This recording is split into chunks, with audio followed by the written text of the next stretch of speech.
How could a woman who had a checkered past and was not a registered nurse end up in the position of power to inject those who relied on her with lethal injections? That's a question the Veterans Affairs Hospital will need to think long and hard about. And even worse, how does it take you 7 deaths under the same suspicious circumstances to think, what the hell's going on here?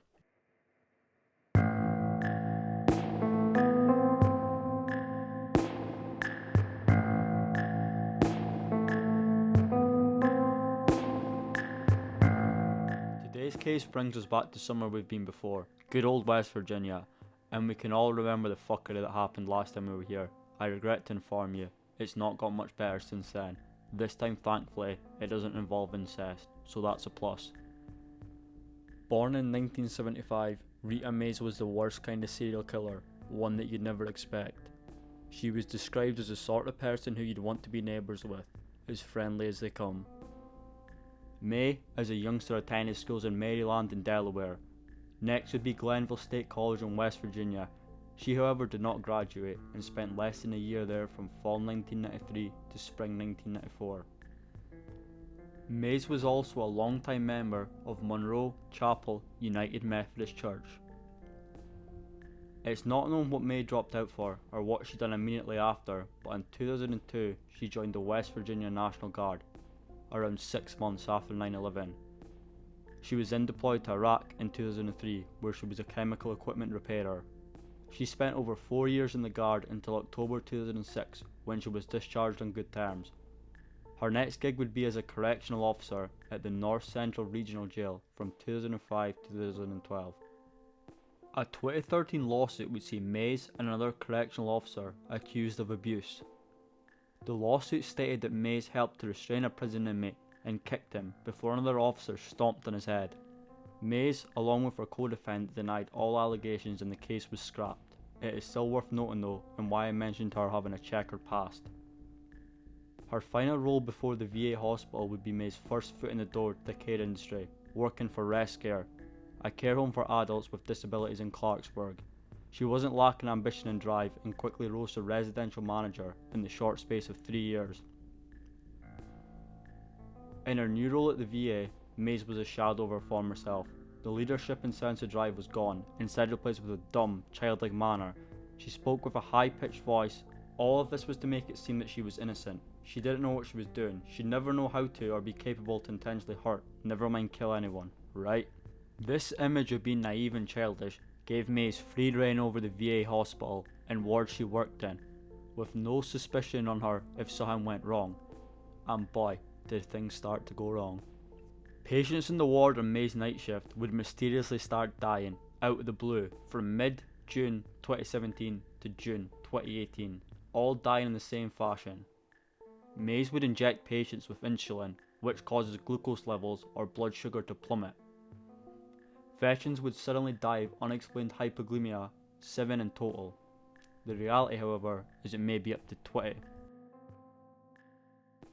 Robert Edge, a Navy veteran who served from 1952 to 1956.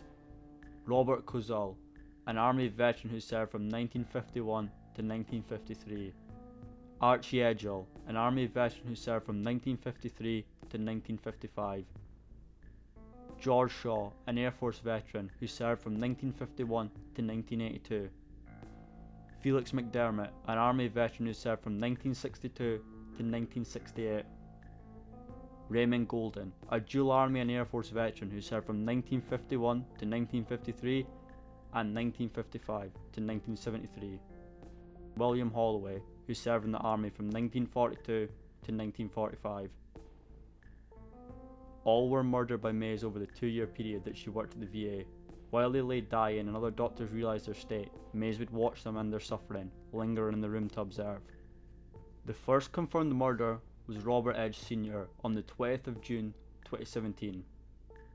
Next was Robert Kozul, who died on the 30th of January 2018. Archie Edgell died in March after receiving 2 unauthorised doses of insulin on March the 24th and the 25th. April would bring 3 deaths in 3 days. William Alfred Holloway died on the 8th of April 2018. May had sent a co-worker a message saying, "I'm going to kill 34, which was Alfred's room number. The colleague interpreted this as a joke and that this comment meant to simply blow off some steam of frustration in the workplace, not literally kill him. Felix McDermott died of a fatal overdose of insulin on the 9th of April. George Shaw died on the 10th of April 2018, with Mays repeatedly accessing his file before killing him. On June the 8th, Raymond Golden died from unexplained hypoglycemia. 7 different people, all died in the same suspicious way. Surely the hospital would pick something up. Fellow colleagues picked up on the all too coincidental deaths, texting each other discussing how another patient on her shift had died.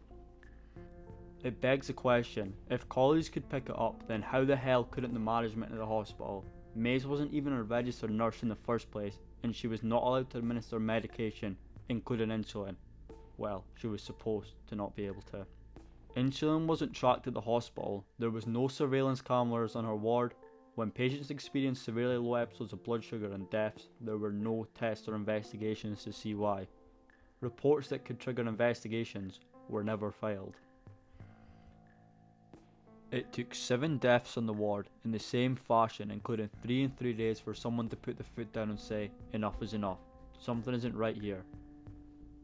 All of our victims were hospitalised for conditions which they were expected to recover from, which again makes them seem even more suspicious.